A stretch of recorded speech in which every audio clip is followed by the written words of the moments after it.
Hello everyone, my name is Subhalakshmi Rao from Ambika Prasad Research Foundation, India, and today we are going to talk about UGC NET examination for Environmental Science branch.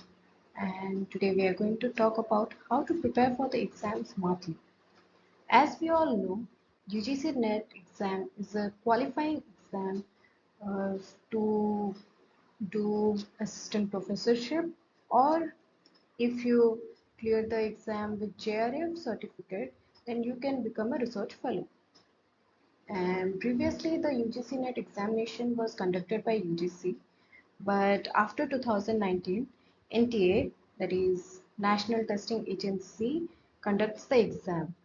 And um, now we are going to discuss about some basics about UGC NET exam, like um, the exam is conducted for two professions, that is for assistant professorship, and if we get a higher number or we qualify with higher number, then we will get assistant professorship plus junior research fellowship. Now, who is eligible for this exam? The MSc appearing students or BSc final year students or MSc computer individuals can apply for the examination. And for assistant professorship, there is no upper age limit. And but for JRF, there is a minimum age limit which is revised every year. Like for June 2023 NET exam, the upper age limit for JRF was to, 30 years for males, and for females it is I think 33. And the score validity, if you qualify the exam, then when you receive the certificate is valid for 3 years for JRF and lifetime for assistant professors. Here are the cutoff marks of previous 5 years. In June 2019, the cutoff percentage for JRF and assistant professorship was 65.33%, and for assistant professorship, 56%. So there is about 8-9% difference between JRF and or normal assistant professorship, and the same trend follows. And in 2019 December, the cutoff percentage for JRF and assistant professorship was 64, and for assistant professorship 55.33. And I'm discussing about only unreserved category, because um, that's the highest cutoff mark that can go per year. And the cutoff depends on various factors like the number of students appearing, and also the medium of question paper affects the cutoff marks. If the question paper is easy, there are chances to make mistakes, and therefore sometimes the cutoff marks increases. And here is the cutoff mark of December 2021, June 2022. For assistant professorship, 188 marks, and for JRF and assistant professor, 206 marks.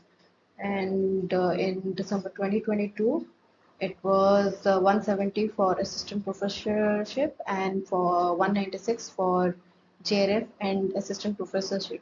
So in June 2023, assistant professorship, the mark is 168, and JRF and assistant professorship 186. So you're seeing the trend of decrease in marks. Maybe the question paper was easy in December 2021, June 2022, so the marks were higher. But here we can analyze that if you're going for assistant professorship and you want a safe score, so out of 300 you can um, target for 175 or 180 plus, or totally, if you want to be safe, then 185 plus. So for this December 2023 session, and if you are targeting chair, then you have to target for marks above 200 or above 200. And now we are going to discuss about the exam pattern. The mode of examination is, as we know, online mode, and that is CBT, computer-based test. And the question format is MCQ, multiple choice questions. And the time duration is 3 hours. It can be morning shift or afternoon shift. And the total number of questions that you have to attend that are given 150 questions. For paper 1, 50 questions, each question carrying 2 marks, and for paper 2, 100 questions, each carrying 2 marks. Paper 1 is common for all branches. There are 89 codes, 89 papers under UGC NET, and for paper 1 is common for all of them.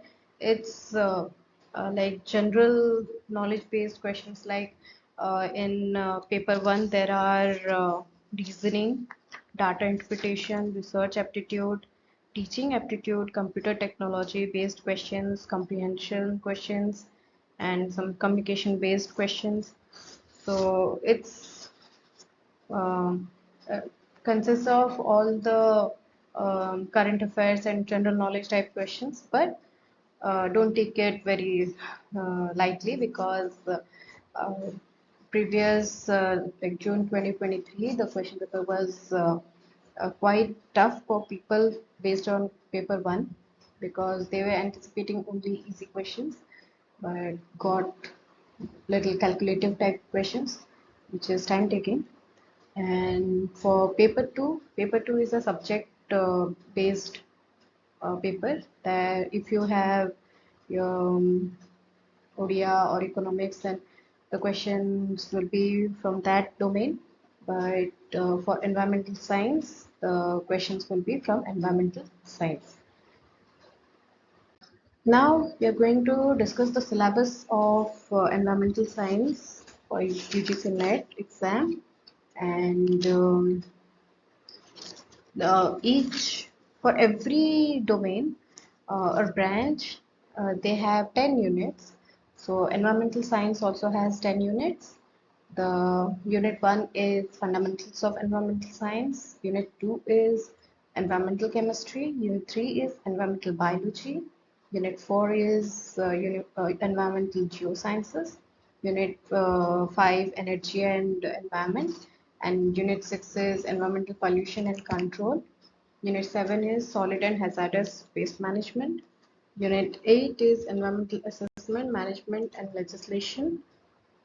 Unit 9 is statistical approaches and modeling in environmental sciences. And Unit 10 is contemporary environmental issues. Now we are going to selectively study. That is, we have to choose the important topics to study, not read everything, because we cannot complete uh, so big and vast syllabus in 6 months or 4 months or 3 months, however time you need it. So we are going to select some topics from which questions are coming every year, and it's mark fetching also. And from unit 1, that is fundamentals of environmental sciences, questions are coming direct questions from structure and composition of atmosphere, hydrosphere, lithosphere and biosphere. And from laws of thermodynamics, heat transfer processes, there are some numericals only. And from meteorological parameters like pressure, temperature, precipitation, saturation mixing ratio and all that. The question maximum comes from saturation mixing ratio, pressure, and the adiabatic lapse rate, and from wind roses, that is types of plumes and all that questions. and the remote sensing and GIS portion is also important because from there also questions comes, either theoretical, they are theoretical questions and very easy to grasp, and maximum the questions will come on principles of remote sensing and GIS with their applications and how you can manage all these things. And next one is environmental education and awareness and environmental ethics. From this, questions are coming, direct questions are coming. From Unit 2, fundamentals of environmental chemistry consists of numerical problems only. The questions comes from chemical kinetics, chemical equilibrium, gases solubility, the carbonate system. Questions guarantee comes from carbonate system. And the composition of air. Yes, the question comes maximum from the photochemical reactions of oxygen, ozone, the radicals, about radicals, and the question comes on particulate matters, phytochemical smog, and from hydrological cycle, the questions comes from BOD and COD. BOD has numerical questions and also from some direct questions also come on flocculation, sedimentation, pH, all the things. And biogeochemical cycles, you know about nitrogen, carbon, phosphorus, and sulfur cycle. We just have to uh, understand that portion because it's the easiest part, and mark fetching also, but don't have to mug up, we have to understand the cycle, then it's easy. And from toxic chemicals we have to study about pesticides and their classification, the questions comes from there. And about pan, VOC, carcinogens, little bit basic knowledge. And the questions come from the principles of chromatography, spectrophotometry, electrophoresis, FTIR, GSMS. Only principle is important because if you understand the principle, you can um, go through the question and easily answer the question. And from Unit 3, the ecosystem structure and function, where we have to know about the succession, species diversity, ecotone concept, and ecological niche, ecosystem services. These questions are direct questions, easy to answer. And from ecosystem classification, we have to study about the types like desert, wetlands, low-tech, lentic, estuarine, or oceanic ecosystem. It's easy. And biomes. From biomes, we get questions from tundra biome, deciduous forest biome. Since it will ask about the either species richness or conceptual questions only, easy questions. Population ecology consists of some numericals, and questions comes from population growth and from archaea species, concept of carrying capacity, and then keystone pair species. From community ecology, we have to study about the interactions like predation, parasitism. That is a common question, and the most important is biodiversity and conservation. From there, we get questions on in situ, ex situ conservation, also from some natural parks and sanctuaries in India. Then we get questions from the rare and endangered and threatened species, some hotspots of India, and like the organisms listed under Red Data Book, and all that questions. And also from toxicology, we get some numerical questions and direct questions also. And then environmental geoscience, that is unit 4. We get the questions from origin of Earth based on the mantle crust and formation of core, all that. And sometimes questions come from rocks, types of rocks and their formation. And yes, the questions may come by mixing some current affairs, like we can get a question from El Nino effect, because this is a current issue. And next we get questions from soil, their physical chemical properties, their types, and we can also get questions from hydrology about Darcy's law and pollution of groundwater resources, Ga- Gaiben and Hertzberg relation, and a little bit about groundwater, like aquifers and all that. And next is natural hazards. From that is common. We have to study that. The direct questions come from there. Unit 5, there are some numericals from nuclear energy, and we have to study about the environmental implications of energy use. And unit 6 is pollution, about pollution. And here we have to study about air pollution quality standard, air quality standard, impact of air pollutants on human health, Gaussian plume models. Some models are there that we have to study, and management techniques like settling chamber or centrifugal collectors, wet collectors, their principle and working also. Noise pollution, we have to study about the noise pollution standards, their measurement, and uh, how we can reduce noise pollution. And water, we have to study about their pH, turbidity measurement, hardness, BOD, COD, and also the drinking water treatment. Questions comes from there, like primary, secondary, and tertiary treatment. Soil pollution and thermal, marine, and radioactive pollution. Unit 7 is solid and hazardous waste management. We have to study about types of waste and their management in this unit. And the question comes from treatment portion maximum. And Unit 8, environmental assessment, management and legislation. Here we have to study about the laws, some like we have to study about the guidelines of environmental impact assessment and their risk assessment and some environmental laws that we follow here, and some environmental conventions like Montreal Protocol and Earth Summit, Rio de Janeiro, like that.